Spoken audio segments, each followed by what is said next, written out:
పూరా లోకల్. నమస్తే, welcome to పూరా లోకల్. ప్రస్తుతం మనం నిమ్స్ హాస్పిటల్ దగ్గర all India democratic women's association member విజయతో ఉన్నాము. కల్తీ కళ్ళు తాగి దాదాపు 6 మంది వరకు చనిపోయినట్టు వార్తలు వస్తున్నాయి. మరి దీనిపైన మీరు ఏం చెప్పాలనుకుంటున్నారు? ఇది కల్తీ కళ్ళు అనేది కలుపుతున్నారు అంటే ఖచ్చితంగా ప్రభుత్వం అండదండలతోటే ఈ పని చేస్తున్నారని చెప్పేసి మేము చెప్తున్నాము. ఎందుకంటే కళ్ళు పగలంతా కష్టపడి అలసట పోగొట్టుకునే దానికోసం కళ్ళు తాగుతారు. కాయ కష్టం చేసేవాడు పెద్ద పెద్ద బ్రాండ్లు వాళ్ళు తాగలేరు కాబట్టి, అలాంటిది సామాన్యులు తాగే దాంట్లో వీళ్ళు ఈ రకమైన ప్రాణాలు పోయేదాన్ని వాళ్ళు కలిపారు అంటే ఖచ్చితంగా ఇది ప్రభుత్వం అండదండలు ఉంటేనే వాళ్ళంత ధైర్యంగా చేయగలుగుతారు. మరి ఈరోజు 6 ప్రాణాలు పోగొట్టుకుని ఇంకా ఒక 16 మంది పరిస్థితి సీరియస్గా ఉందని చెప్తా ఉన్నారు. మరి వాళ్ళ కుటుంబాలకు కానీ వాళ్ళ పిల్లల విషయంలో కానీ వాళ్ళ బాధ్యత ప్రభుత్వం తీసుకోవాలని చెప్పేసి మేము ప్రభుత్వాన్ని డిమాండ్ చేస్తూ ఉన్నాము. కానీ ప్రజలు అంటే ఏ రాజకీయ పార్టీ అయినా కానీ డబ్బు కోసం, అంటే వాళ్ళకు డబ్బు లాభాల కోసం ప్రజల ప్రాణాలని బలి చేస్తున్నారని చెప్పేసి మనం ఈ సంఘటన ద్వారా సామాన్యులకు కూడా ఈ విషయాలన్నీ అర్థమైపోతా ఉన్నాయి. ఈరోజు మీడియా కూడా ఎంతో డెవలప్ అయింది. అలాంటప్పుడు ఖచ్చితంగా ఇది ప్రభుత్వం అండదండలతోనే ఈ కల్తీ అనేది జరిగిందని చెప్పి మేము ఖచ్చితంగా చెప్తా ఉన్నాము. కానీ ఇలాంటి సంఘటనలు పునరావృతం కాకుండా ఇప్పటికైనా ఎక్సైజ్ అధికారులు కానీ ప్రభుత్వం కానీ బాధ్యత తీసుకోకపోతే, గతంలో సారా వద్దని మహిళలు ఏ రకంగా అయితే ఉద్యమం తీసుకొచ్చారో అలాగే ఈ కళ్ళులో కూడా ప్రభుత్వం వైఫల్యాన్ని ఎండగట్టేదానికి కూడా మేము మొత్తం కార్యక్రమం తీసుకుంటామని చెప్పేసి ఈ సందర్భంగా తెలియజేస్తాం. హాస్పిటల్ లోపలికి వెళ్ళి బాధితులతోటి మాట్లాడారా? ఇప్పుడు వెళ్తాం మేము. ఆయన జాన్వస్లీ గారు మా స్టేటు నాయకుడు, స్టేటు కార్యదర్శి, ఆయన బయలుదేరారు. ఆయన వచ్చిన తర్వాత మేము అందరం వెళ్తాం. అందుకోసం మేము ఆయన కోసం వెయిట్ చేస్తున్నాం.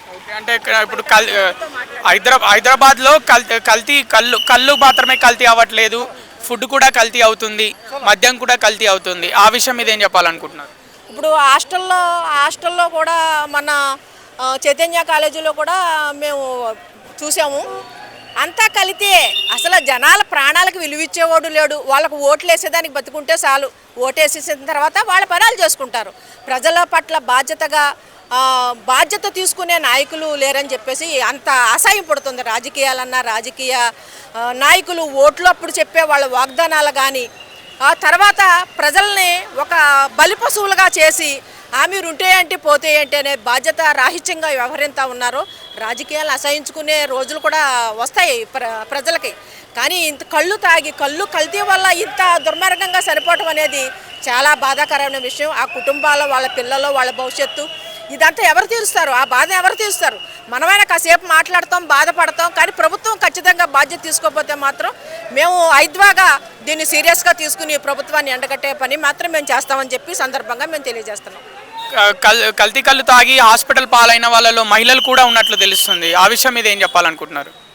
అది తప్పే ఉంది, తప్పని చెప్పేదానికి లేదు. కాయ కష్టం చేస్తున్నారు, తాగుతారు. భార్యాభర్తలు ఇద్దరు కష్టపడుతున్నారు. ఎందుకు కష్టపడుతున్నారు? కుటుంబం గడవకే కదా. అంటే ఆడవాళ్ళు తాగుతున్నారు కదా, మేము ఆడవాళ్ళకి సపోర్ట్ చేస్తాం అనేది చాలా తప్పు. కాయ కష్టం చేసేవాళ్ళు అలసట పోగొట్టుకునే దానికి తాగుతున్నారు. మరి అందరూ పెద్ద రాజకీయ నాయకులు వీళ్ళకి సాటి కాదు కదా. వీళ్ళ చైతన్యం ఏంటి? తాగుతున్నారు. దాని తప్పు, కల్తీ చేయటం తప్పు. కానీ తాగుతున్నారు అనేది అనటం అది కరెక్ట్గా నేను అనుకోవట్లేదు. అంటే తాగడం ఎవరైనా తాగుతారు, పెద్దవాళ్ళ నుంచి చిన్న వాళ్ళ వరకు అని చెప్తున్నారు మీరు? అవును, అంతే, ఎవరైనా తాగుతారు. కల్తీ చేయటం అనేది చాలా తప్పు. అది వాళ్ళ చిన్నప్పటి నుండి వచ్చిన అలవాట్లు. తాగుడు ఇవన్నీ వాళ్ళ అలవాట్లు. ఎందుకంటే వాళ్ళకి నాలెడ్జీ లేక మనిషి ఆరోగ్యంగా బ్రతకాలంటే వాళ్ళు అసలు ఏం తినాలి, మనం తినే ఆహారంలో కల్తీ లేని వస్తువులు దొరుకుతున్నాయా, మందులన్నీ ఏ రకంగా విపరీతంగా కలిపేస్తున్నారు, ఇవన్నీ ఫుడ్ మీద అవగాహన లేక ఇవన్నీ ఇలాంటి వాటికి బానిసలు అవుతారు.